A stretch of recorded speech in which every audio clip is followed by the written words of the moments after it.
you may be in trouble because I may not remember to record it. So, okay, so the square root of 20 is what we're really looking at here, and that's what we're trying to simplify.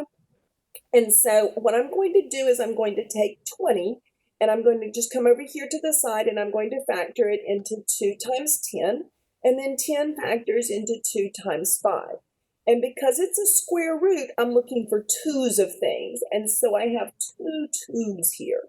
And so this is going to be 2, and then I'm left with the 5, and so the square root of 5, and then the square root of x, which I will actually put back together and make 2 times the square root of 5x, all right?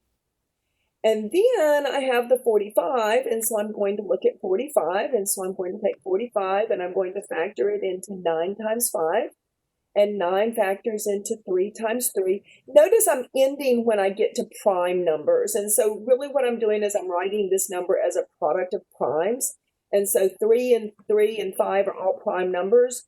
But notice also that I have 2 3's, and so that's what's going to come out in front of my radical. So I have a 3, and then I'm left with this square root of 5, and I have pulled out that square root of x also. And so now I'm going to rewrite this as 3 times the square root of 5x. So now I have 2 terms, which are essentially like terms because they both have a square root of 5x in them. And so I can treat those as like terms, and I can collect these together. So I have 2 minus 3, and 2 minus 3 is going to be a negative 1. I would probably write it like this, but then when you type it into MyLabs, you're just going to lose that 1. It just doesn't like that extra 1 there. And so your final answer would look like this, negative square root of 5x. Right? We good? Does that make sense? And if not, like wave at me, scream at me, call at me. Okay. Yes, it is. Yes. Okay. Sorry. I don't multitask very well, so I'm trying to answer emails from you guys who are not quite here yet. So, all right. All right. So now number 2 down here, we're going to do exactly the same thing. Except the really nice thing here is 75 is kind of a big number, but I look over here at the square root of 3x and I say, hey, I like 3x. It's nice. It's small, and I can't do anything with it. So that tells me I'm probably going to be left with a 3x under this radical also. I want to be able to collect these things together. So I'm going to look at this 75, and I'm going to break it down and factor it just like I did the last one. 75 is a little bit larger number, but I know 5 will divide into it because any number that ends in a 5 is divisible by 5. And so I look at this and say, okay, it's going to go, looks like maybe 15 times. And definitely you can use a calculator for this. And then 15 is 5 times 3. And so now I've ended at a product of primes, and there are 2 5's. So please watch what I'm going to do here. I have this 2. I'm not going to lose it. I still have this 2, and it's going to be multiplied by the 5 that comes out in front, and then the square root of, and I have the 3x that's left. So I still had that x underneath there, so I just kind of didn't pull it out like I did here. A lot of times you don't want to do that. I just kind of wanted you guys to see that you could if you needed to. I would probably leave it under there most of the time. And then I have plus this 5 times the square root of 3x. So now I'm going to multiply this together, and that's going to give me 10 times the square root of 3x plus 5 times the square root of 3x. And again, I have 2 like terms, and so I can collect together their coefficients. And so I have 15 times the square root of 3x. Right? Does that make sense? Good. Maybe I should say, does it not make sense?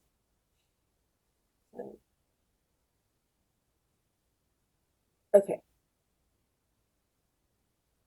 Hopefully we're set. All right. Okay. So moving along and talking about just how to work with these radicals, we talked about multiplying polynomials yesterday. Thank you. We talked about multiplying polynomials yesterday, and this is just the same thing. And the only difference is rather than just having a nice whole number here, now we have a radical, but we're going to treat it the same way. So if I distribute this through here, this is going to be 3 times the square root of 7 times x. You can put you could write this as 3x times the square root of 7, just as long as you're careful and don't stick the x underneath the radical. I like my x at the end, but that's a personal preference. Here I'm going to multiply these two square roots together, and I'm going to take an extra step in here. If you don't need it, that's perfectly fine. So like I said, you can make this as 3x times the square root of 7. Either one of these is perfectly fine. Here, though, you do want to multiply, because I'm multiplying two radicals together. I can actually multiply what's underneath there, and so I get the square root of 35. And so this would be an acceptable answer, or you could write it as 3 square root of 7, and then times x plus the square root of 35. So either one of those is okay. Blaine, yay, you got here. So I'm glad. Not trying to call you out. I'm just glad to see you. So, okay. Oh, I forgot that one. Okay, so we're still missing a couple of folks, but we're getting there. We're making progress.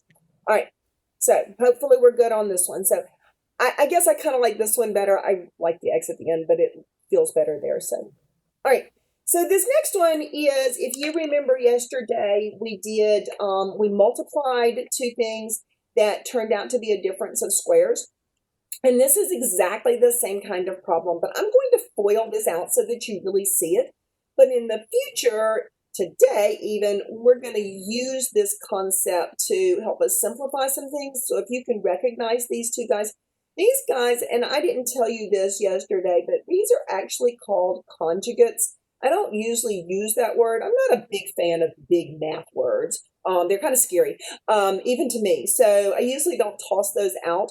But they are called conjugates, and conjugates are just two binomials that are exactly the same, except one is positive and one is negative. So, and if you multiply conjugates, you get special things that happen. But not hugely important, but just in case you've heard that term.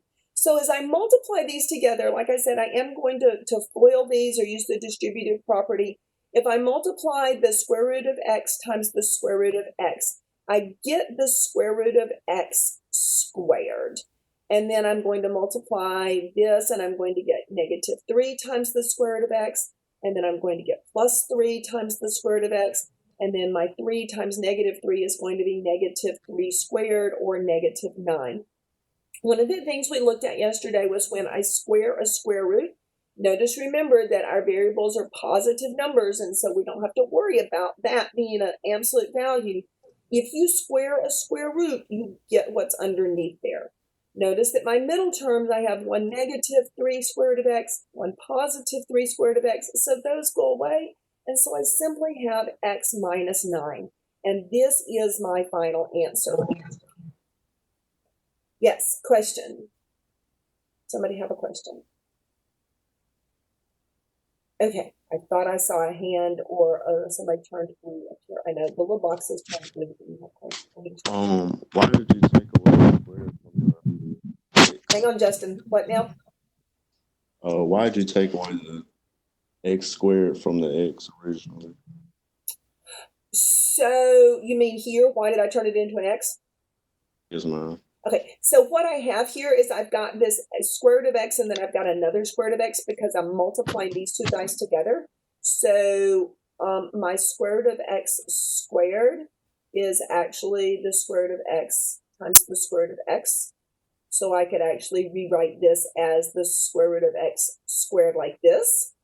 And then these two guys, if you remember yesterday, we talked about how this could be written as a fraction. And so this is actually the same thing as the 2 over 2 power.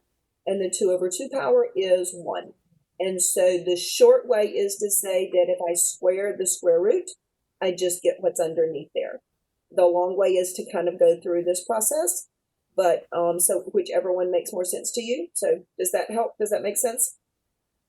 Yes, ma'am. Perfect. Excellent. That's actually a really good question. Thanks, Justin. All right.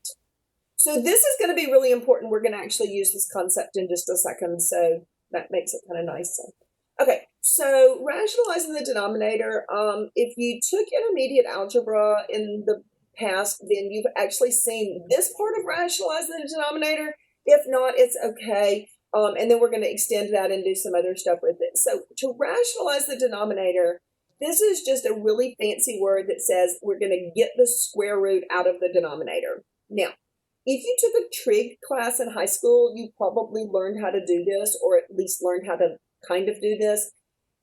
Don't really ask me why it's bad to have a square root in the denominator, because it's not.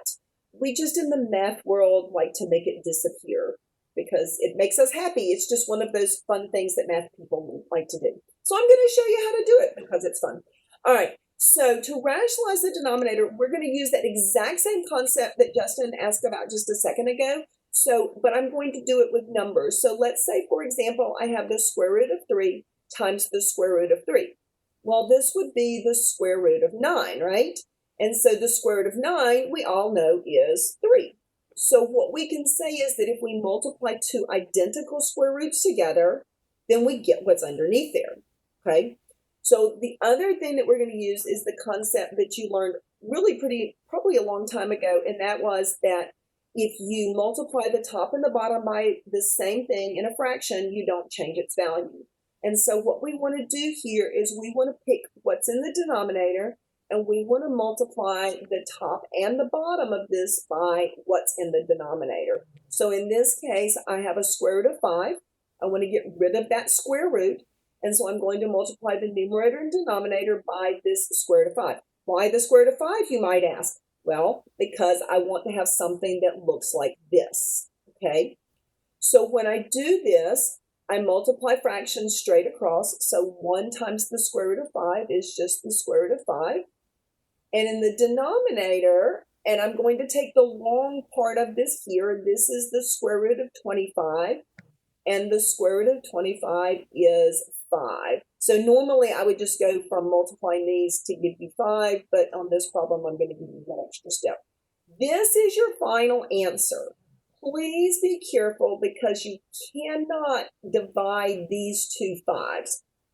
The square root of 5 and just 5 by itself are two completely different numbers, and I can't simplify them. So this is my final answer. Right? All right. So far, so good. Okay. So on this next one, we're going to multiply by, somebody tell me what I'm going to multiply by. Anybody? 7. The square root of 7 or just 7? Square root of 7. Perfect. Excellent. And because that's what's in the denominator. Now, this one's a little bit tricky because it's got a square root in the top and the bottom. So we're going to use the one from the bottom, right? And so now in the top, I'm going to multiply those two numbers underneath there. That's going to give me the square root of 21. And in the bottom, I'm going to skip that extra step, and I'm just going to tell you it's going to be 7. And so that's the answer. Excellent. Yay. Thanks, Annie. I got yours too. Okay. Right? Now, once again, because this square root of 21 is not the same thing as 21, I can't divide 7 into that. So I just have to leave my answer like this. All right. Backwards. Okay. So this one still says rationalize the denominator, but the problems look very different than the last ones. But we're going to take the problems from before and the problem from the previous page. So we're going to take this concept together with this concept, and we're going to do the same kind of thing. So what we're going to do is we're going to multiply by the conjugate of the denominator. And so the conjugate of the denominator is going to be 8 minus the square root of 5. Notice I'm changing the sign, and whatever I do in the bottom, I'm going to do in the top. Okay? So in this case, I multiply the numerator and denominator by the 8 and then the minus the square root of 5. In the numerator, I'm going to start by just saying, okay, this is what I want to be able to multiply. So I have 8 minus the square root of 5 times 7. I'm going to leave it like this for a minute. I may distribute that 7 like we did in the previous problems, or I may just leave it like this. We'll talk about the differences in whys and whens. So in the denominator, and here's where I'm going to skip a step. So when you multiply by the conjugate, you're going to get, and I just really want to emphasize this, you're going to get the first term squared, so the 8 squared. It's always going to be minus, and if it helps you to remember that a positive times a negative is negative, then that's fine. And then I'm going to get the second term squared. So again, I'm going to change this in just a minute, but I wanted you to see this is what's always going to happen. It's the first term squared minus the second term squared. And that comes from the problem that we did previously. So I'm going to pop back over here real quick and show you this. So remember, that's what happened here, is I got the first term squared, and then it was the minus the second term squared, because these two middle terms canceled out. And I'm just skipping that part of this just to make your life a little bit nicer. So in the denominator, 8 squared is 64. And then that square root of 5 squared is minus 5. Okay? And in the numerator, I still am going to carry around this 7 and then the 8 minus the square root of 5. And I'm going to tell you a little secret about that one in just a second. So in the denominator here, get rid of this extra part here. So in the denominator, I'm going to have 64 minus 5, which is going to be 59. Notice that I'm doing the denominator part first, because what I want to see is, does this number here, this 7, does it divide into 59? If it does, I'm going to simplify it. If it doesn't, then I'm going to multiply the 7 through here. So since 7 doesn't divide into 59, I'm going to distribute that 7 through the numerator. So this is going to be 56 minus 7 times the square root of 5. In your homework, you might leave it like this over 59, and if it accepts it, that's fine. So sometimes they distribute it and sometimes they don't. So either one is perfectly fine, but if they say simplify that a little bit further, then that's what you're going to want to do. I think I told you guys this yesterday, but I'm not sure 100%, so I do want to make sure to reiterate this. Some of you have never used MyLab's math stuff before, either in the plus form or this form. So just to know that if you get a homework question wrong 3 times, it'll let you keep working it. So, but what happens is it'll say, hey, that's wrong. Do you want to do a similar exercise? Or sometimes it just puts a big red X on there. And then at the bottom of the page, there's this little button that pops up that says similar problem or similar exercise. And if you click that button, it will allow you to work a new problem with different numbers. And so therefore you can get 100 on every single homework assignment because you can rework those problems. Sometimes that's helpful because sometimes you're just not sure of the format the homework wants. And so sometimes if you miss it and it's because of formatting error, then you can go back and redo that problem. So I just wanted to make sure that you're aware of that. So a little bit different. It's kind of a nice feature. So, all right, let's look at number 8 here. Rationalizing the denominator again. So what am I going to multiply numerator and denominator by on this one? Wait for an answer. About 30 seconds.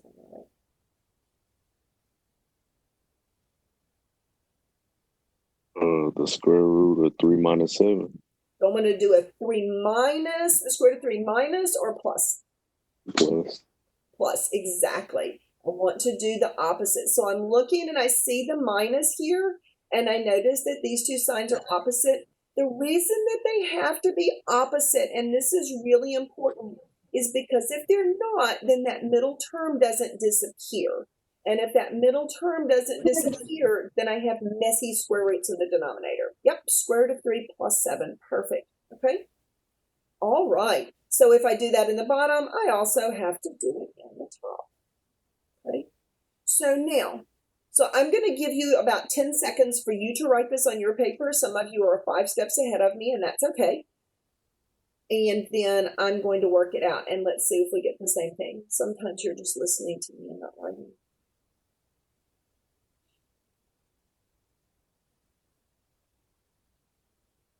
Okay, that's my 10 seconds. I can't stand it any longer. Okay, so I'm going to have negative 4 and then the square root of 3 plus 7. Some of you may have gone ahead and distributed this. It's okay, that's fine. So here I'm going to have in the denominator, I'm going to have that square root of 3 squared. And if you just want to write that as 3, that's fine. A positive and a negative give me a negative here. And then I have 7 squared. So in the denominator here, I'm going to have 3 minus 49. And in the numerator, notice I'm still going to keep this negative 4 and my square root of, I have no idea what that number is. That's a 3. Don't ask me. I have no idea. Sorry about that. Square root of 3 plus 7. Sometimes the strangest things come out of my pen. All right. So 3 minus 49 is actually a negative 46. Okay. Now, I want you to see why I didn't multiply by the negative 4. Tell me something that these two numbers, negative 4 and negative 46, have in common.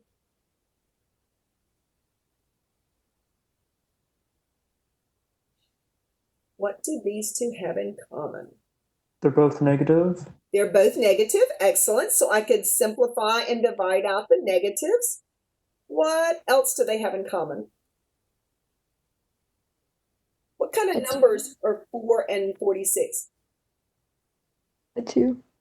Yes, exactly. They have a 2 in common. They are even numbers, exactly. So any numbers which are even have a common factor of 2. And so sometimes it's easier to think of them as being even, and sometimes it's easier to think of them as having a common factor. But they actually have a common factor of negative 2 because they're both negative and they have a common factor of 2. So I can divide a 2 into both of these. And sorry, my room just went dark because apparently I sat still too long. Come on, my lights just went out. Oh well. Anyway, they'll come back on in a minute, so it's okay. All right. So I have a 2, a negative 2, so that's going to leave me with a 2 in the numerator, and I'll go through and multiply that through in just a second. And then the denominator, it's going to leave me with a 23, okay? And so the other thing that I can do is, I gotta move some stuff around so I can see what's going on. Okay, the other thing I can do here is I can multiply this and get 2 square root of 3 plus 14 over 23. And this would be my final answer. That is a 23, not a 20-something else. So 23. Okay? And so that's going to be my final answer. Right? Excellent. Okay. Alasia, I see you are here. You have joined us. Hopefully you can see the screen. I see you on here twice. Can you say hi so I know you're for real here? Okay, maybe not. All right. So, okay. So if you, you can always chat to me, so, right? So the next thing we're going to talk about is polynomials and factoring them. And in section R4 yesterday, we talked about multiplying polynomials, and FOIL was one of those methods. And today we're going to talk about factoring or unfoiling or unmultiplying or whatever you want to call it. And basically we're breaking these apart. So there are 4 or 5 basic factoring techniques. I really think of it as 4 basic factoring techniques. These two guys are kind of the same. So we always look to factor out a greatest common factor. If you have more than 4 or more terms, you look to factor by grouping. We're going to talk about these as we go through them. 2 different types of ways to factor trinomials. One is if we have a leading coefficient that's 1, and one when we have a leading coefficient that's not 1. And I'm going to show you kind of a new way to do that. And then we also have just some special factoring formulas which just make life a little bit nicer and easier. So as we go through these, one of the things you're going to notice in the homework is it's going to say, hey, factor using this technique or factor using this technique. And one of the things that I'm going to try to point out to you as we go through is why they're suggesting a particular method. Because on the quizzes and on the test, it's not going to tell you which method to use, okay? It's just simply going to say factor. So one of the things that I want you to do when you're working the homework is you need to ask yourself the question, why is it telling me to factor this way? Why is it telling me to use this method? Because that's going to help you when you get around to taking the quiz or the one that doesn't tell you how to do it. It's going to help you know which method to use. So just keep that in mind as we go through these, okay? All right, so this first problem here, these problems say factor by factoring out the greatest common factor, or the GCF. So when we do that, we're not getting rid of it. We're just going to write it down, and when we factor, we're dividing. So the first thing I do, and when I look for a greatest common factor, I look for three different things. I look for a number that the terms have in common, and it has to be common to all of them. Then I look for a variable that's by itself, so a single variable like a x or a y or an x squared or something like that. And then I look for anything that might be in parentheses. And so if you look down here, you only see one problem that's got parentheses in it, but we will see some other ones. So if you kind of look for this in this order, it will be very helpful to you, I think, in trying to figure out what the greatest common factor is. So as I look at these two terms, so I have a 4y to the 6th and an 8xy to the 7th. The first thing I notice is that I have a common factor. I have a 4 and an 8. And so my greatest common factor there is what? What's my greatest common number factor? I'm going to start calling on people. Let's see who I can pick on. Is it 4? It is 4. Excellent. Thank you. So my greatest common number is 4. And then I look and I see both of these have a y in them. Now this is a little bit tricky because the greatest common variable factor is the smallest exponent. So a little bit of a misnomer there. So y to the 6th is going to be my greatest common variable factor. This first term does not have an x in it, and so I can't use the x. But now what I have to do is say, okay, what's left? Here's what I want you to notice. There are two terms here, so that means there's going to be two terms left in my parentheses. So I take 4y to the 6th, and I divide it by 4y to the 6th, and I am left with 1. I have to have a plus sign here. 8 divided by 4 is 2. There's nothing to divide out with the x. Y to the 7th divided by y to the 6th leaves me with y.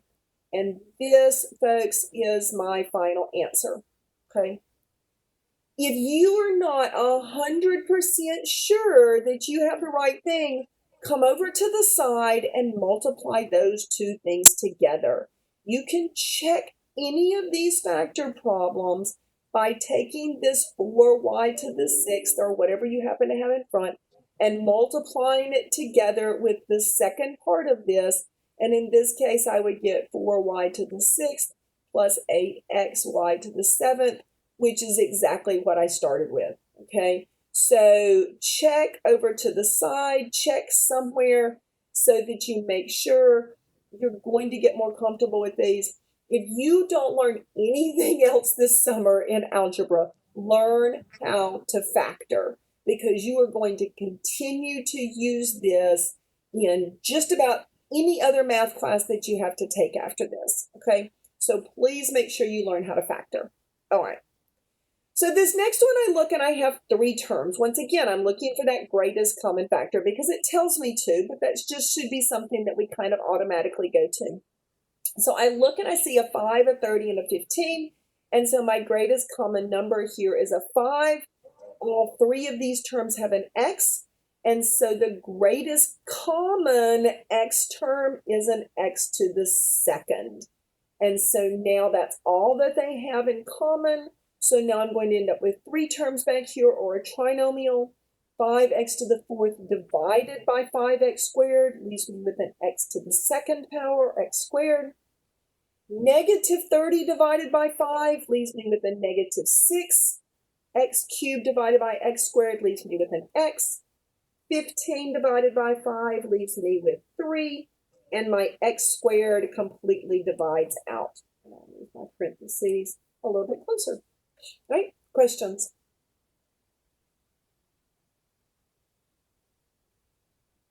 All right. So this last one does have a parentheses common. There's a 7x in the first term, and this is a little bit harder because this is my first term, and this is my second term. And so the greatest common factor here is this x minus 5, which for the first term then leaves me with a 7x. And in the second term, it does leave me with something which is a plus 1. Okay? And that's it. That's all I got to do for that one. Yay! Okay. I think I'm getting the same blank stares I would in class, so it's all right. It's all good. Okay. Oh, you go back to number 3. Yes, I can. What's up? Um, can you work it again? I kind of got confused. So let me can I work a different one that's similar to this? Yes, ma'am. See if that makes a little bit more sense. So let's say I have something that looks like this. Let's say it's 4,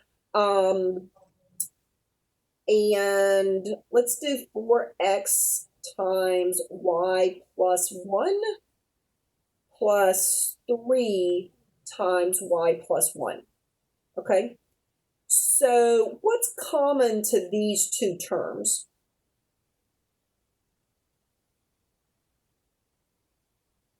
Justin, you're the one who asked Y this. plus 1. Y plus 1. Okay. So I have y plus 1 that's common to these two. So I'm going to literally take it out.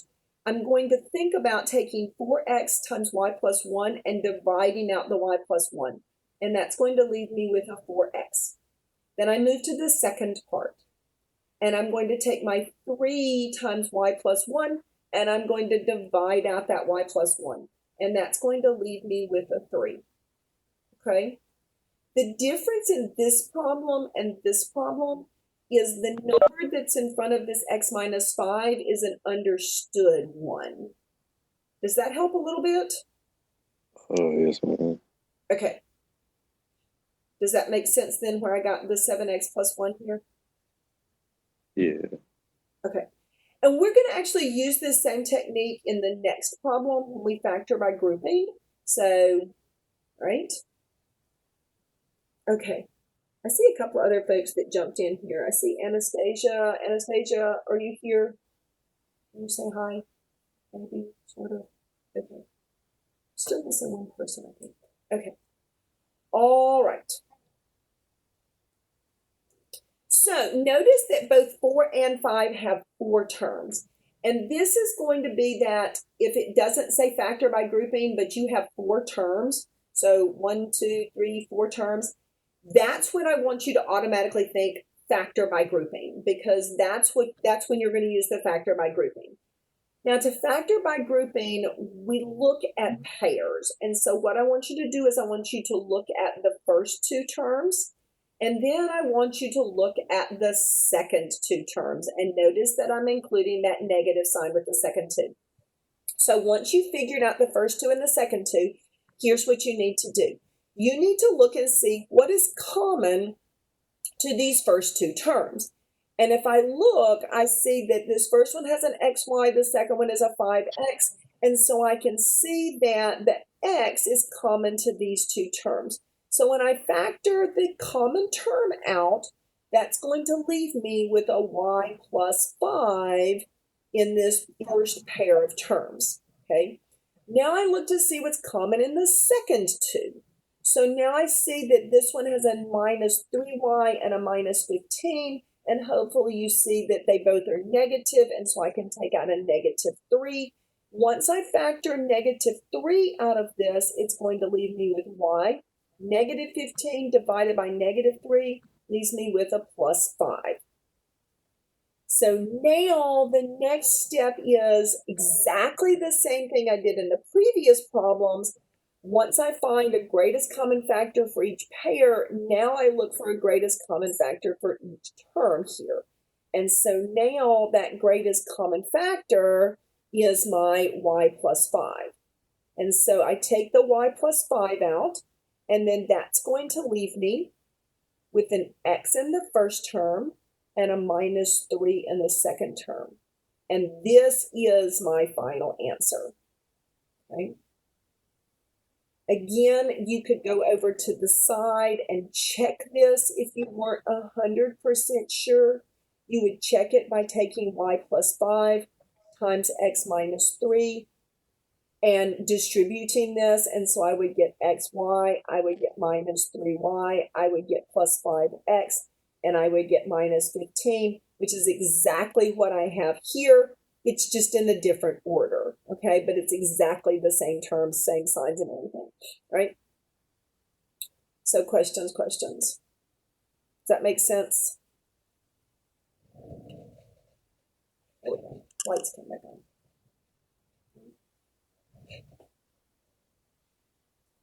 All right. So for the next one, same thing. We've got 4 terms, and so we're looking to group these together. So I'm going to look at the first 2 together, and then I'm going to look at the second 2 together. And this one's a little bit tricky, so we're going to be careful here. So in this first pair, my greatest common factor is going to be an A, so I'm going to factor an A out. And when I factor an A out, that's going to leave me with 3B minus 2, okay? Now, the second one is a little bit tricky. So notice that I have a negative here and a positive here. Also notice that when I factored by grouping, I wanted to be left with the same thing in the parentheses. So when I took the greatest common factor out of the first 2 and the second 2, I wanted to make sure whatever was left was exactly the same. So what do I need to factor out of these 2 terms to make sure that I have a positive 3b minus 2? Any idea what I might want to factor out of these 2 terms?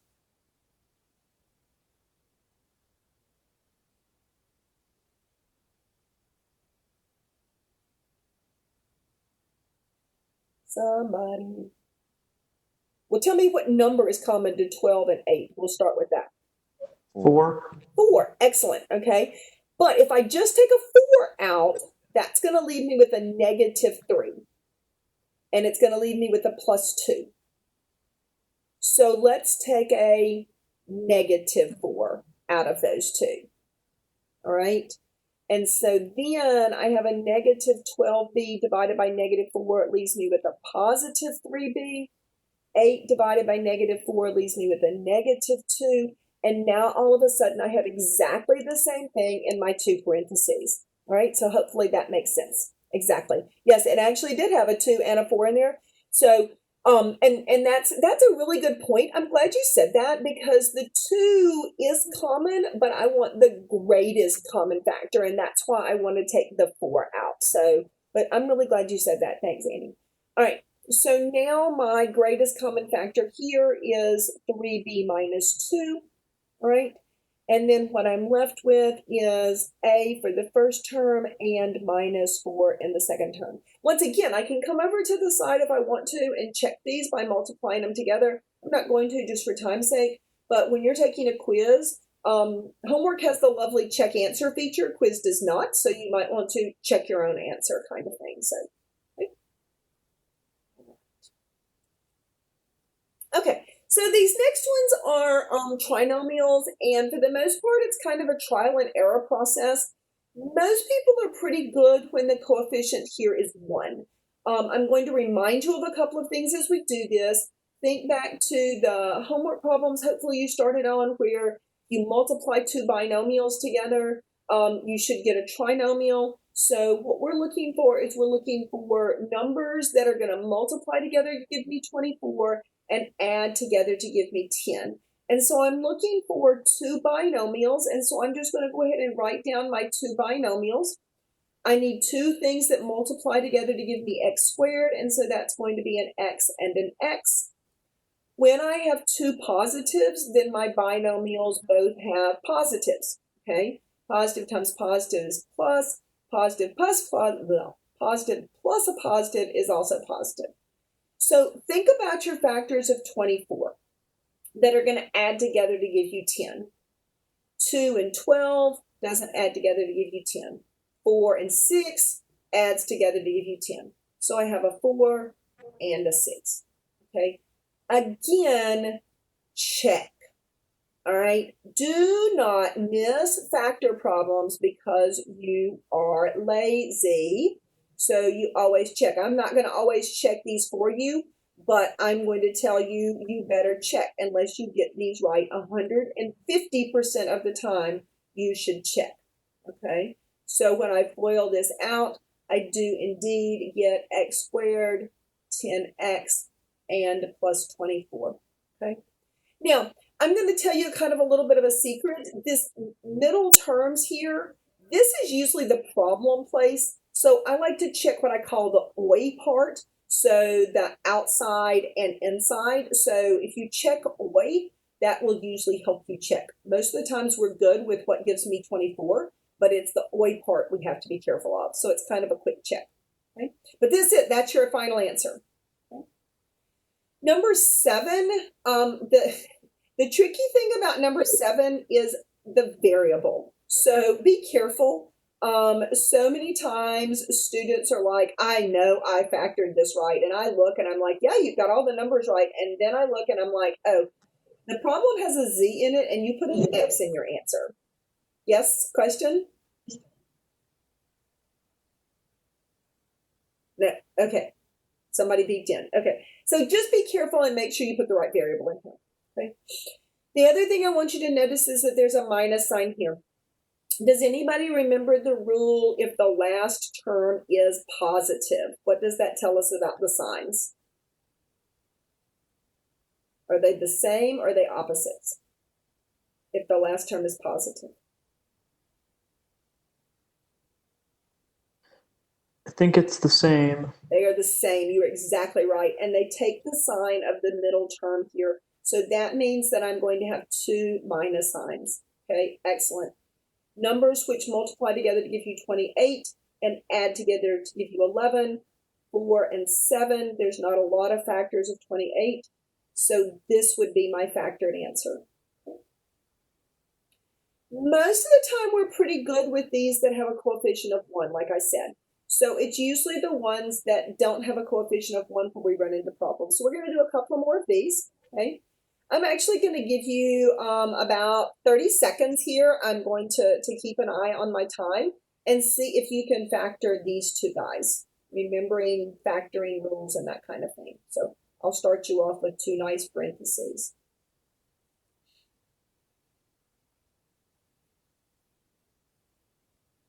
And then I may call on somebody to tell me what they got. No, that's so mean. Anybody hide?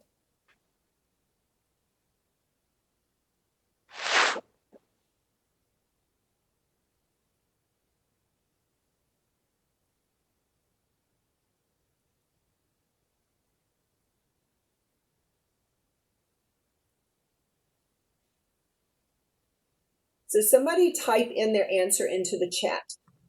You can just type it to me or you can type it to everybody for the first one.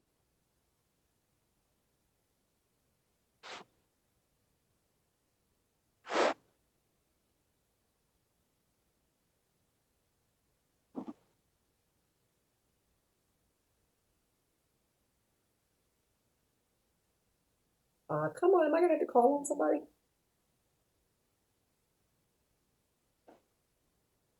Excellent. Very good. Okay, so we have a plus and a minus because we have a negative sign here, which tells me I have opposite signs. And I just have to figure out which one is going to give me the negative. And so that means that of 8 and 6, because the difference in 8 and 6 is 2, and 6 times 8 is 48, then the difference of these 2 numbers, I need to pick the 8 to be the negative because my final answer is negative. Perfect. Excellent. Yay! I had 2 right answers. Okay. All right. Y'all are great. Y'all are amazing. Okay, let's try the next one. I think we got this. Okay. Some of you think you're going to hide. You're not going to hide. Again, I have a minus here. Okay. So if you answer now, I won't harass you later on. If you have a minus here, that once again, it tells me I have a positive and a negative. Okay. Factors of 14. Well, there's 1 in 14 and there's 2 in 7. And 2 and 7 is going to have a difference of 5. I need the 7 to be positive because it is the larger number. And so if I check, and once again, if you want to check the OI part of this, to check OI, it's the outside product. So OI, OI, outside product is negative 2x plus the inside product is 7x. And that does indeed give me 5x, which is what I want in the middle. So sometimes that's kind of what I call a quick check, is to check the OI. Right? Excellent. Yay, I'm seeing answers up there. Yeah, Carfaith, you figured if you put in an answer, I won't harass you later on. That's excellent. Okay. Very good. All right. So what happens when we change the playing field and we stick a letter in front? Okay. So some of you already know this method. I have to admit that I'm relatively new to this method because I'm a kind of an old school person. And sorry, I'm rolling over my very long cord here. And I have done trial and error for like a gazillion years. And a couple of semesters ago, somebody said, have you never talked about the bottoms up method? And I was like, I have no idea what you're talking about for that. So I'm going to show you what somebody told me is called bottoms up. And I was telling my kids this and they're like, oh yeah, we learned that. And I was like, well, okay. So apparently old dogs can learn new tricks. So I'll be the old dog and learn the new trick. So if you've never seen this before, it's really kind of cool. You do have to make sure that there's no greatest common factor. Okay. And so 6, 19, and 10 don't have a greatest common factor. And so here's what happens. This works when you have this number in front of your squared term. So we're going to take this number 6 and we're going to multiply it to the end here. And so that's going to leave us with y squared minus 19y plus 60. Now, if I were to ask you to factor y squared minus 19y plus 60, you would go, oh, I think I can do that. That's not so bad. And so we would factor this. And so we're going to factor this with a y and a y and positive here. So I have 2 negative signs because this sign is negative. And 15 times 4 does give me 60. And 15 plus 4 does give me 19. So it's like, hey, I got this. That's great. However, if I check this and multiply these two together, I don't get my original problem.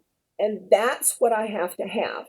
So the next step in this process is to divide both of my numbers by that 6 that I multiplied by. Okay, so I'm going to divide by the 6 and then I'm going to simplify those two fractions. So 15/6, 3 will divide into both of those and it's going to leave me with 5 halves. And 2 will divide into both of these and it's going to leave me with 2/3. Again, if I were to multiply these two binomials together, I wouldn't get this term. So last step in this process is to take this denominator and multiply it times y, and to take this denominator and multiply it times y, and I end up with 2y minus 5 and 3y minus 2. And lo and behold, if you check this, you do indeed end up with 6y squared minus 19y plus 10. And this is my final answer. Yay! Have y'all all seen that before and you're like, oh, whatever, that was not fun. Hopefully that was new and fun and exciting for somebody. So we're going to do another one because I think it's new and fun and exciting. I'd never seen that before. Have you not? Excellent. No. So I showed you something new today. Yay! Yeah. Do you like that? Yeah. So and most people I've shown it to are like, that's so much better than trial and error. And I'm like, yeah, I guess it kind of is. It puts it back into a thing that you've seen before. So, okay, yay, that makes me happy. Okay, so let's do another one. I know, so much fun. Okay, so we're going to take the 9 and we're going to multiply it by the 5. So that's going to give me x squared plus 18x plus 45. And again, it makes it, sometimes this number out here is big, and so it makes it a little bit hard to factor, but I still think it's easier than factoring with the coefficient in front. So my x plus, because I've got 2 plus signs here, x plus. So now I look at 45, and 9 times 5 is the first set of numbers that pops into my head, and that does not work, because 9 plus 5 is not 18. And so if you're struggling trying to find those factors, here's my suggestion to you. Come over here and do a factor tree. And so then I can factor this into 3 times 3. Then I can start looking at combinations. So 3 times 5 is 15. And so 15 plus 3, because I'm looking to plus them to add them together, is 18. And so that's going to tell me I'm going to use a 15 and a 3. Sometimes just playing around with the prime factors of a number will help you figure out what's going to work here in these factor problems. It's just a suggestion that I've tried to use sometimes. So then the next step in this process is to divide everything by that 9 that I multiplied by. So I'm going to divide by 9 and divide by 9. Sometimes you actually get a whole number here, and that's kind of nice. Not always, but sometimes, okay? And so if I simplify these fractions, 3 will divide into both of these, and so I have 5/3. And 3 will divide into both of these, and so I have 1/3. And then the final step in this process is to take this 3 here and multiply it by the x, and 3 and multiply it by x. And I have 3x plus 5. And I have 3x plus 1. And that indeed will give me my 9x squared, 18x plus 5. So that's our claim to fame today. We can now factor things that have a coefficient other than 1. Again, be careful with the variables. Oh my gosh, I can't tell you how many times I've typed in the wrong answer because of the wrong variables, and I'm like so frustrated. So definitely an easy thing to do. All right.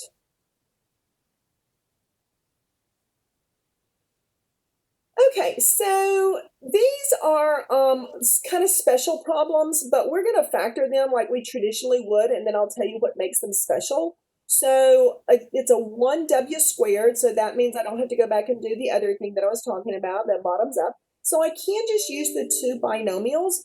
And so when I use the two binomials, I'm going to have a w, watch the w's, two plus signs, plus and plus. Factors of 36, which add to 12, are 6 and 6. Aha!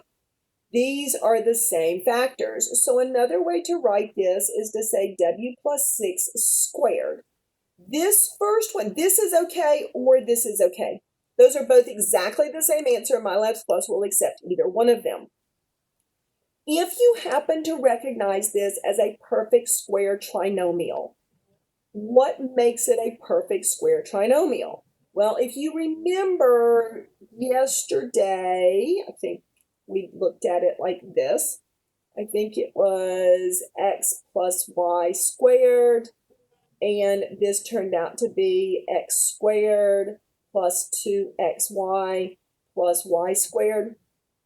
And this was a factoring, a multiplication formula, okay? So what happens is if I can take this middle term and divide it by 2, so if I take 12 divided by 2, I get 6. And as 6 squared gives me 36, then I have what's called a perfect square trinomial. That's kind of cool. So if I look at the last term, the other way to do this, look at the last term. Is it a perfect square?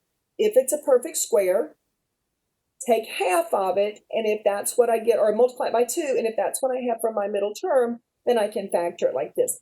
Do you have to factor it like that? Absolutely not. You can factor it just like I did here, and that's perfectly fine. Okay? So I'm going to show you the same thing here with number 13. Do not use bottoms up on this one. Okay? Why would I not want to use bottoms up on this one? What does this problem have that I have to be careful with?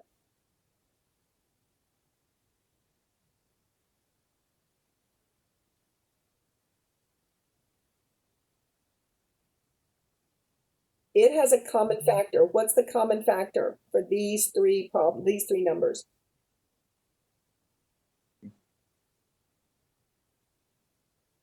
Okay, I see Caitlin. Caitlin, what is the common factor for these three numbers?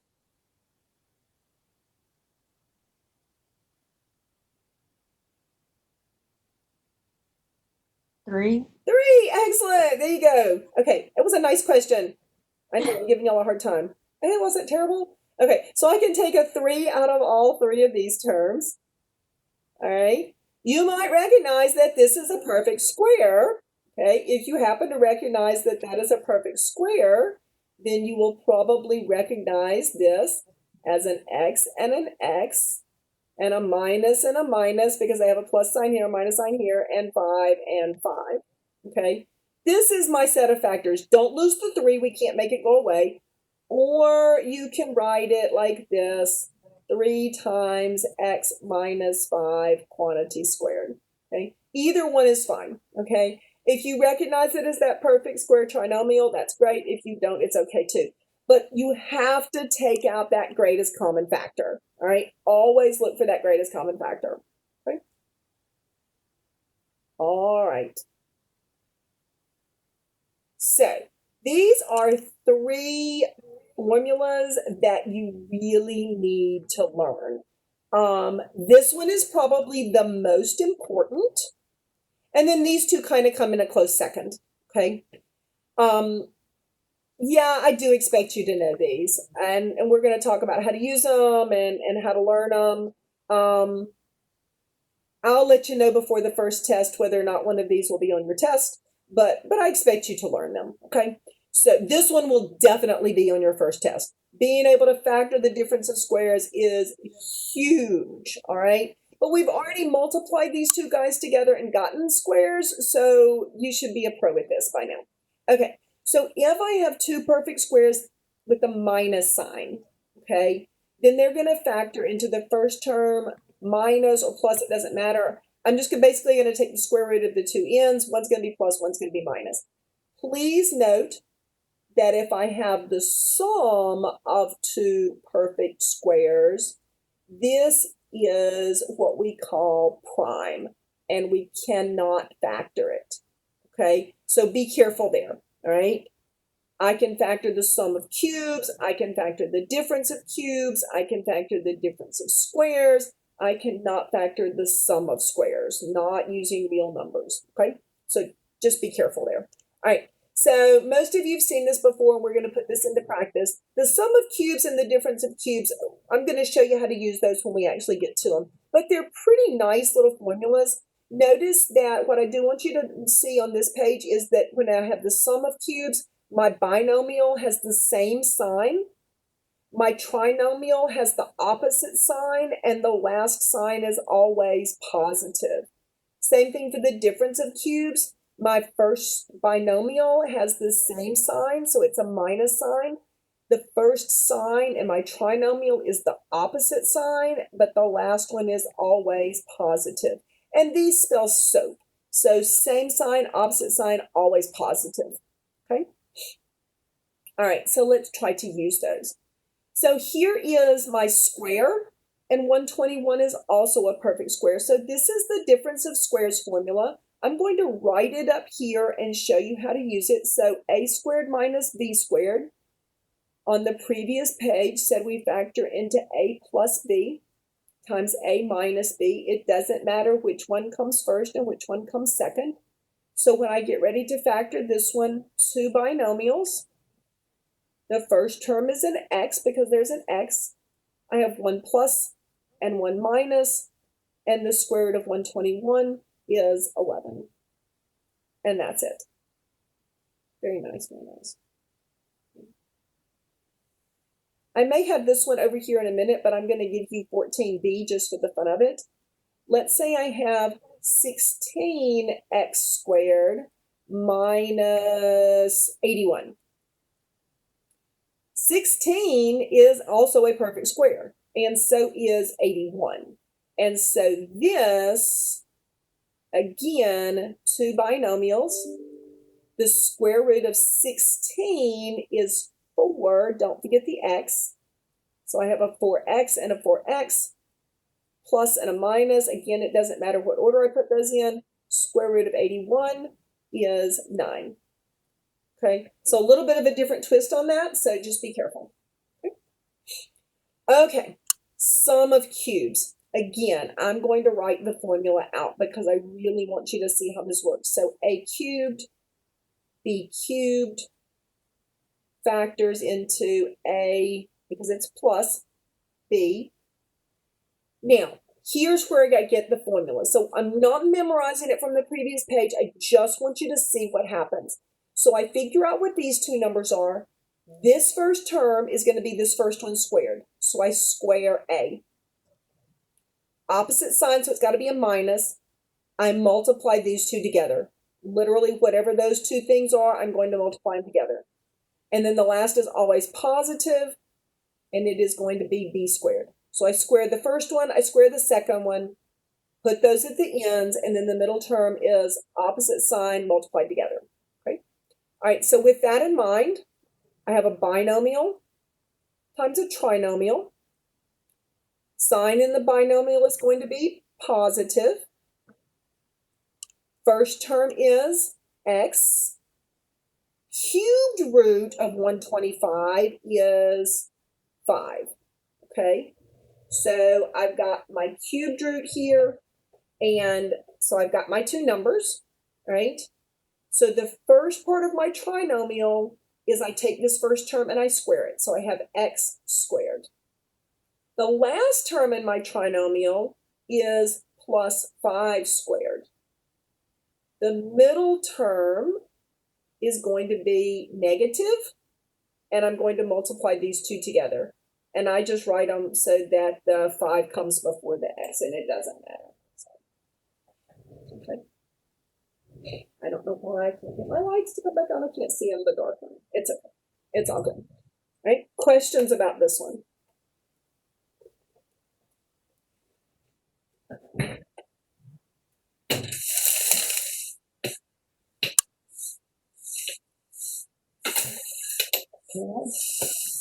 Okay, now I'm going to make it even darker in my office. Okay, well, it's okay. We'll figure it out. Y'all don't need to be able to see me, but I need to be able to see. Okay. All right. So, we ready to do this last one here? So, this one is an a cubed minus a b cubed. So, this is the difference of cubes. So, a cubed minus b cubed, you might have already gotten this formula. So, a minus b, so same sign here. And then the rest of it follows just like the plus. So I have a squared, opposite sign, so plus ab, always positive, b squared. So what is the cubed root of 64?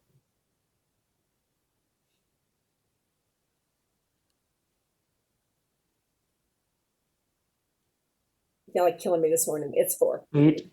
Okay, It's going to be 4. Oh, actually, the square root of 64 is 8, so the cubed root of 64 is 4. I know 64 is a sneaky one. That's why I usually ask that one, because it's kind of sneaky. Okay.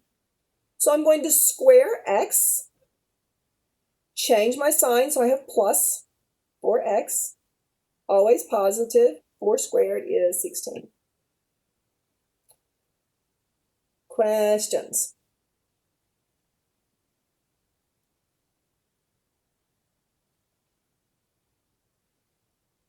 Maybe sort of, we got this. Okay, y'all are just amazing. Either that or, I think some of you have gone to sleep on me, so that maybe why I start calling on people. Okay. All right, so we're going to breathe for just a second. Everybody should be awake, so I should make you all like, I don't know, jump up and down or something. I need to jump up and down. I need to make my lights come back on. There we go. There's my lights. Yay. I jumped up and down. Okay. Okay, normally at this point in the class, I would say, okay, it's time for everybody to stand up and stretch because today's a long day, but you're probably already standing up and stretching, and some of you are probably taking naps, and so just giving you a second to kind of recompose and so we can finish this out. So, because this is the last of this chapter, and in this section, we're going to put together pretty much everything we've done in the previous sections and try to kind of make it make sense. And then after we finish chapter R, we'll move into solving equations, and we'll be using some of these things to solve equations that we've been talking about. So we do this first chapter because, not asleep, thank you. We do this first chapter because there's just some things in here that you just haven't seen in a while. And, you know, I mean, even if you've done math recently, I mean, some of this is just things that you, I mean, like literally you haven't seen in forever. And, you know, I know you took the ACT recently and all those fun things, but you may or may not have used this, but they're kind of important in order to be able to do the things that we're going to do in algebra. So we just try to kind of give you a little bit of a review. Okay. All right. So everybody's had a chance to kind of stretch your head and your necks and everything. So we're going to rock on and move along with everything here. So, okay. So rational expressions. I know this is one of those wordy slides. Big thing here, a rational expression is really just a fraction with variables in it.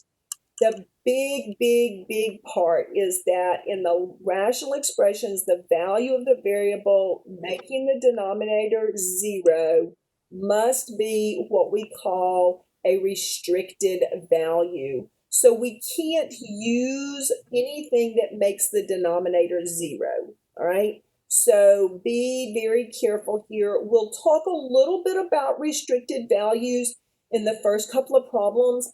I won't talk so much about them in the rest of these problems, but we will pick this back up when we start talking about functions a little bit later on in the course. So it'll be some things we will go back and revisit. So I will mention this to begin with. But the big thing is that you can't divide by 0. And so that's what we have to be careful of when we talk about rational expressions. So, okay. All right. So we start off by looking at the directions. And again, reading the directions in the homework is just really paramount to you being able to be successful on your quizzes and tests, because it's going to be the same directions. And so you need to pay attention to the directions in the notes, and then pay attention to the directions in the homework and say, so what is this asking me to do, and why is it telling me to do this? And trying to get that process together with the directions so that you're like, oh, it says simplify. I know what that means to do. Okay. All right. So it says simplify the rational expression and be sure to find the restricted values of the variables. Now we're going to back this. We're going to do this first. Okay. And you're like, why? Because the directions are backwards. Sorry about that. You need to find the restricted values first. But this is the way the directions are in MyLabs Plus. Okay. But we're still going to do it backwards. So before I do anything in this problem, I'm going to look at the denominator, okay? So I'm going to take this denominator, so I'm going to do restricted values. So we're going to abbreviate this as restricted values. That is not an S, that's going to be a V. So restricted, oh, it disappeared. Okay, restricted values. So we're going to take the denominator, -7 minus x, and we're going to set it equal to 0. And we're going to solve for x. So it means I'm going to add x to, or add 7 to both sides. We'll do it that way. So if I have -x is equal to +7, and then I'm going to divide both sides by negative, and I get x is equal to -7. So -7 is what we call our restricted value of the variable. Sometimes it will say x cannot be equal to -7.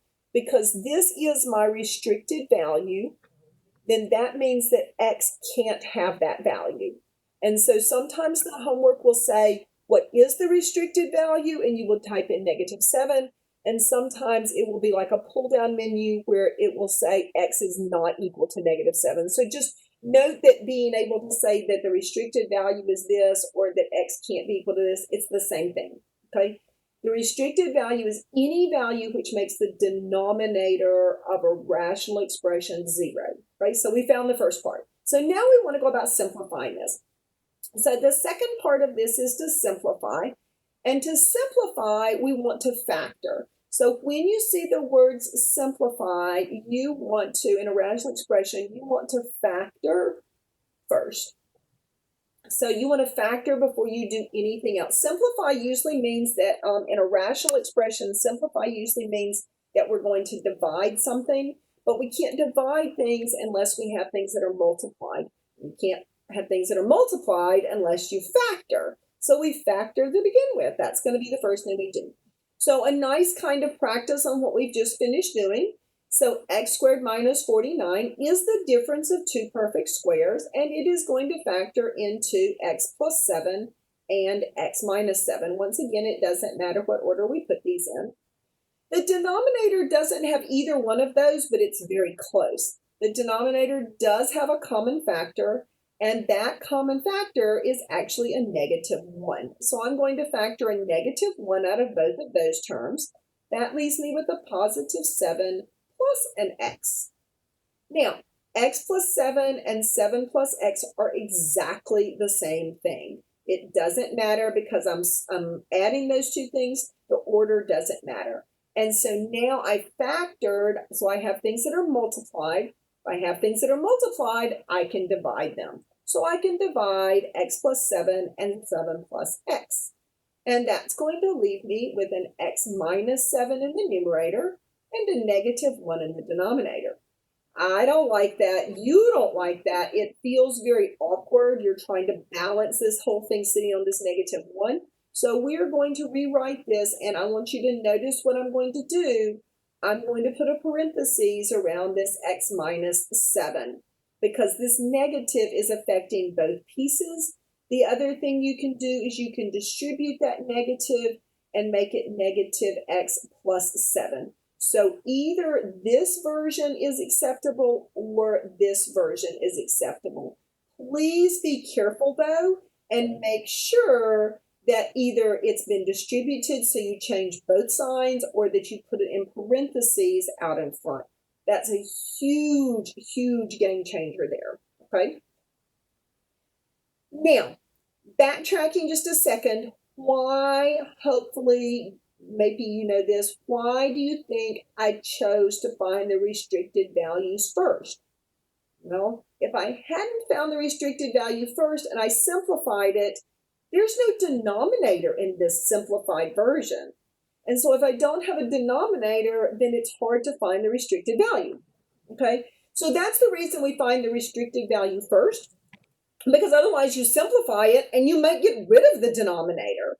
The original problem still has a restricted value, okay? It's just we've simplified it and we've changed it around a little bit. So when sometimes we change appearances, then we have that problem. So, okay.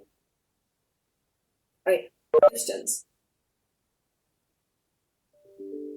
All right.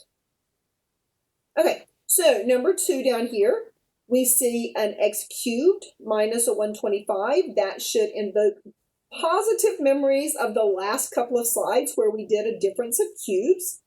And in fact, it may be exactly the same. I don't remember. I think we did a plus. So this is going to be x minus 5, and then it's going to be x squared plus a 5x plus a 25. And so that is my difference of cubes factored. In the denominator, I am going to factor this. Now, what did I not do?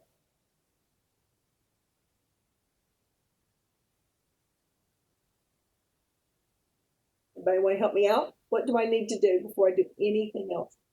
The restricted value. Exactly. Okay. Now, so I wanted to do it this way because this is what you guys do most of the time. You're like, okay, I'm going to factor this. I'm going to simplify it, da, da, da, da. And then all of a sudden you're like, oh, crud, I forgot to find those restricted values because that's the second thing it asks for. That's why I tell you, they ask for it in the wrong direction, right? Wrong order.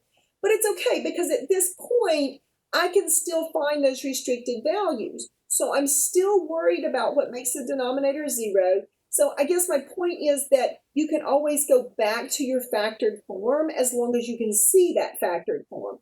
I don't care what's in the numerator, so I'm going to look at my restricted values by taking my 3x minus 15 and setting it equal to 0. Could I use the factored form? Sure, I could. It doesn't matter. So I get 3x is equal to 15, and I find my restricted value is that x is equal to 5. And so I could also say then that x cannot be equal to positive 5 because positive 5 is going to be the value that makes the denominator 0. Excellent. So now we have our restricted value, and now we can simplify. And fortunately, we have an x minus 5 that's common to both of these. And so that's going to leave me with an x squared plus a 5x plus a 25. And all of this is divided by 3. And we would just write it like this. This would be our final answer. 3 doesn't divide in. We can't factor anything else. And so we're good.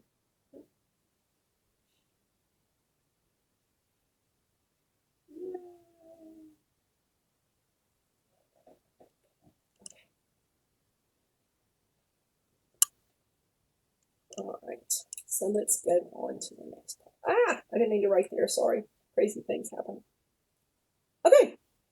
So, same kind of thing we're going to do here. Notice it says simplify, find the restricted values. This is going to give us a great opportunity to practice that factoring, that bottoms up method.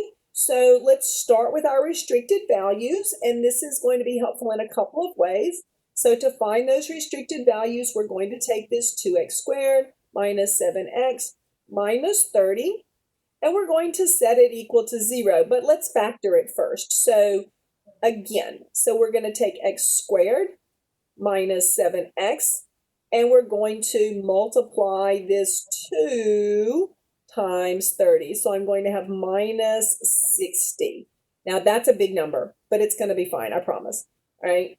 So again, this is where you might, if you're really struggling with this 60, come over here and factor this, because the typical factors are 2 and 30, and that's so not going to give me 70, and I mean 7. And so then I can factor this into 3 and 10, and then I can factor this into 2 and 5, okay?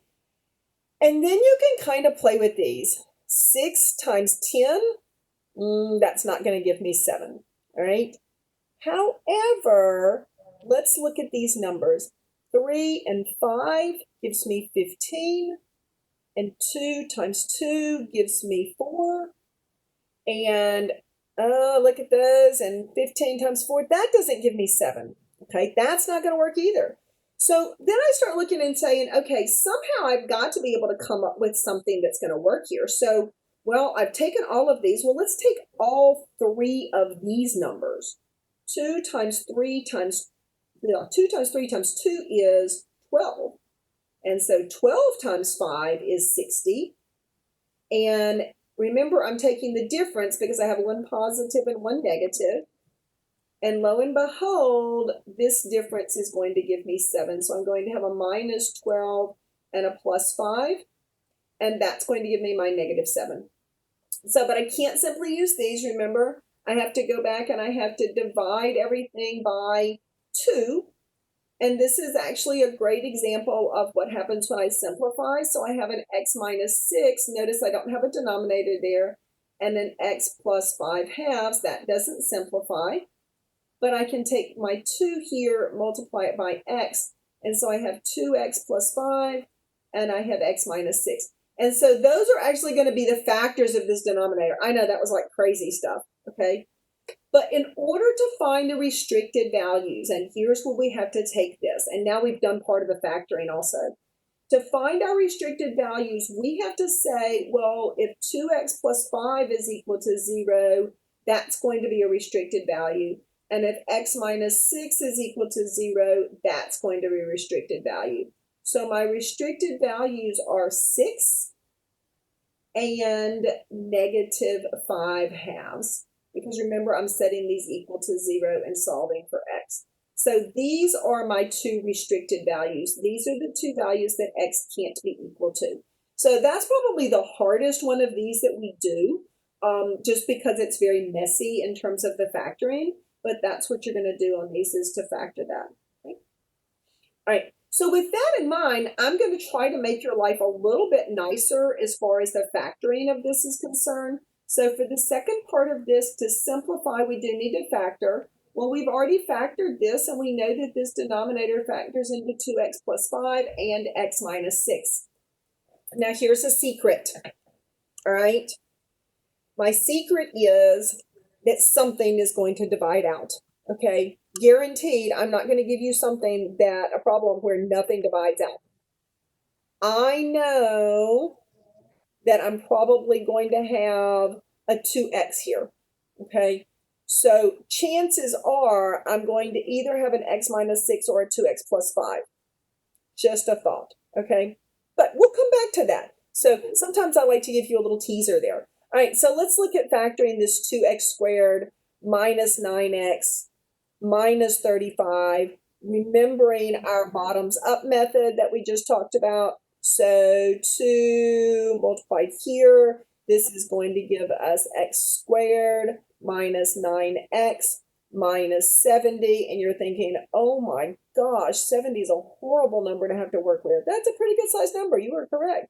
But I'm going to have a negative and a positive because I've got a negative 70 here. And so that means the difference of the two numbers is 7. I mean, not 7, is 9. It's not going to be 7 and 10, is it? Absolutely not. So 70 factors into 7 times 10. That's very nice, but it doesn't give me 9. So 10 factors into 2 and 5. Any idea what my two factors are? Somebody can type it into the chat if you have it. What are my two factors here and here? Looking at these.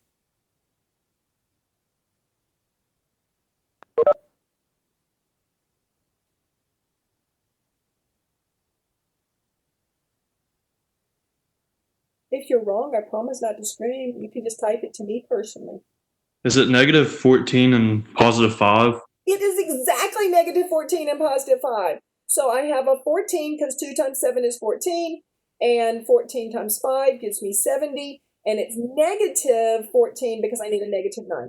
Excellent. Very good. Yay, thank you. Okay, so now I'm going to go back and I'm going to divide by 2, and that's going to give me x plus 5 halves and x minus 7. And lo and behold, I have this 2x plus 5. You're probably not surprised because I kind of gave you that little teaser a while ago. So this is going to be a 2x plus 5 and an x minus 7. You might could have even used that to kind of play around with that to see what happens. There's so many different ways to try to factor these guys. So my 2x plus 5s divide out, and that's going to leave me with x minus 7 over x minus 6. I usually have somebody ask me in the lab, do I have to put parentheses around these two? And no, you don't. If you have more than one thing multiplied together in the numerator or denominator, you do need parentheses. But just for writing the answer like this, you don't have to have them. So, okay. Excellent. Okay, we're done finding restricted values, so we should be good on that. Okay, we're just not going to find them. I mean, it's not that they're not there, and not that they're not important. We have other things to do. Okay. So I know you're looking at this going, oh my gosh, more factoring. Oh yes, we factor and factor and factor. I told you factoring is fabulously fun. Okay. Remember multiplying fractions. Okay, so real quickly, I'm going to come over here and I'm going to remind you about elementary school days. So let's say I have the fraction 3/5. And I want to multiply it by the fraction 10/14. Okay. Well, one thing I could do is I could multiply 3 times 10 and I could get 30. And I could multiply 5 times 14 and I could get 70. I had to stop and think about that one. And then I could simplify because both of those have a common factor of 10, right? And I would get 3/7, and that would be very nice. Okay. Another way to do this problem is to say, 5 will actually divide into 10. So let's see what happens when I do that. So 5 would divide into 5 one time, and 5 would divide into 10 two times. And so now I have 3 over 1 times 2 over 14. And somebody's going, yay, I got this. 2 divides into 14, right? And so this is 3 over 1 times 1 over 7. And lo and behold, magically I have 3/7 again. So I can get 3/7 either way. Okay, it just depends upon whether I want to simplify at the end or I want to simplify along the way. Well, when I start talking about rational expressions, I want to simplify along the way. Okay, so it just makes it so much easier if you don't try to multiply everything together, because rational expressions or polynomials are not as easy to simplify if they're multiplied together. So back to that factor first. So before I do any kind of anything, I want to factor all of my polynomials. But if it's in the numerator and denominator, I'll be able to simplify it. Doesn't matter which one it's in, okay? But factor first. So let's look at the numerator here. And I'm just going to ask you to recall what we talked about earlier this morning. And that is we have a common factor here of 3x. And that's going to leave me with a 2 and a minus 5x. In the denominator, this is actually going to be one of these special ones. And the reason I know this is because 16 is a perfect square. The square root of 16 is 4, and 2 times 4 is 8. So this is actually going to factor into 4x plus 1 times 4x plus 1. This is one of the few times that I don't try to use that bottoms up. If your first term is a perfect square and your last term is a perfect square, try factoring it just like this. Okay? All right. The second one over here, I'm going to factor the denominator first because it's easier. It is the difference of two squares. So I have 5x plus 2, and I have 5x minus 2. And that is my difference of two perfect squares. In the numerator, again, notice what I have. 4x squared is a perfect square. 1 is a perfect square. Oh, but that stinky middle term is not, is it? All right, so we can use bottoms up. So let's come over here to the side. 4x squared plus 5x plus 1 multiply times the n. So I have x squared plus 5x plus 4.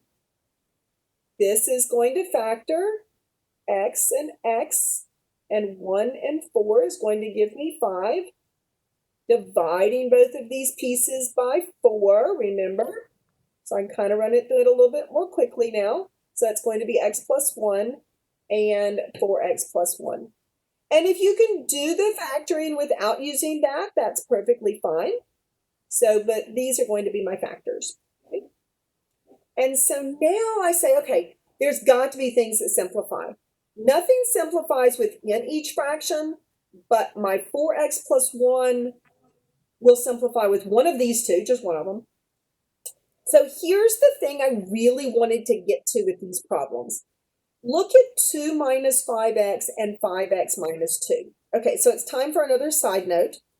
So side note. So if I have 2 minus 5x and 5x minus 2, these are very similar. They both have a 5x, they both have a 2.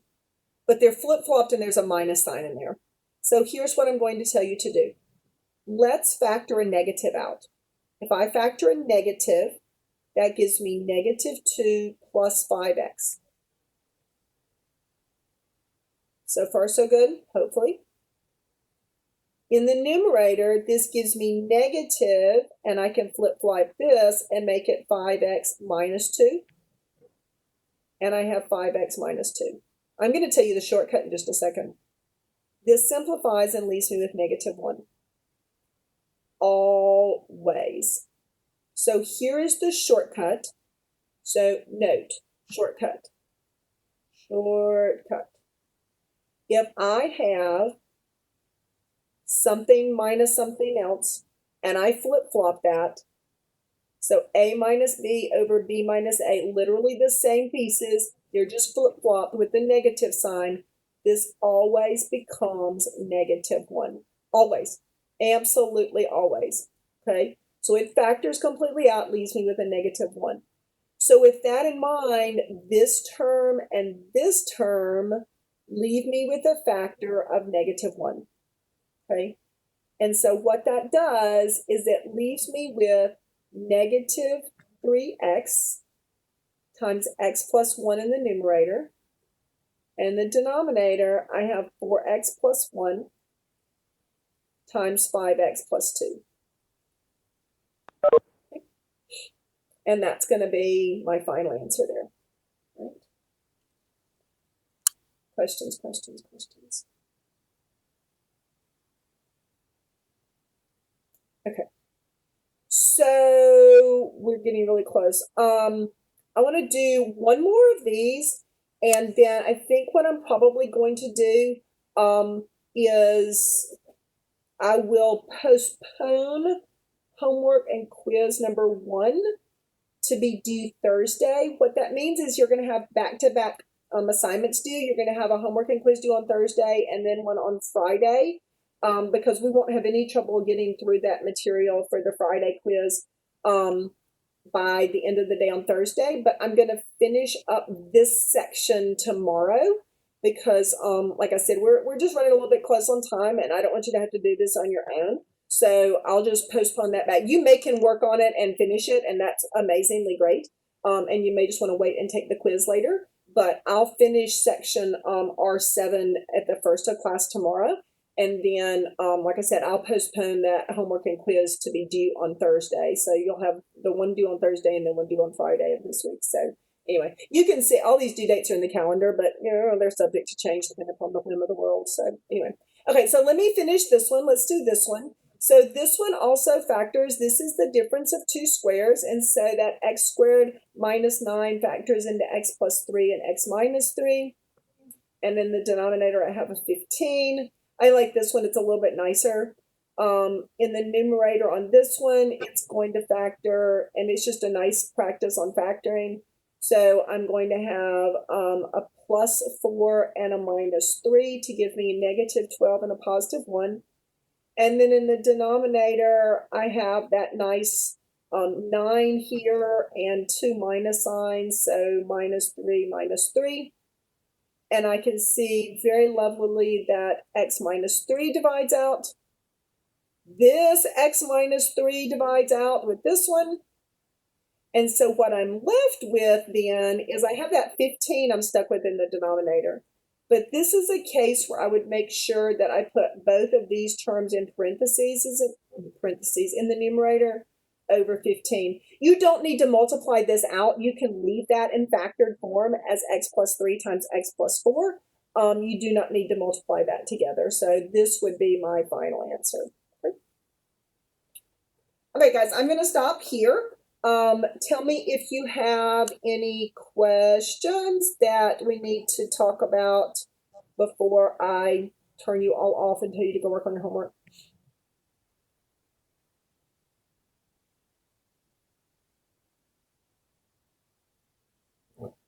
Justin's ready to go back to sleep. I know, I am too.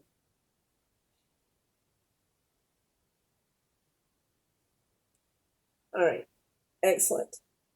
Okay, if you do have questions, you get to working on the homework, drop me an email. Please feel free to contact me and let me know if you do have questions. And like I said, it'll probably be this afternoon before I get that postponed, so don't panic if you go on there in a little bit and it still says it's due tomorrow. But you could probably still finish it tomorrow, but I said I'm just going to postpone it till Thursday. So anyway, okay.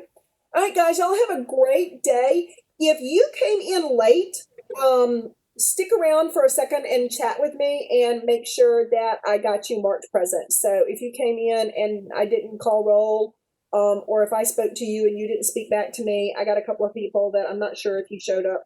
Okay. So just chat with me or even the chat room or personally. So otherwise, I will see y'all tomorrow. Bye.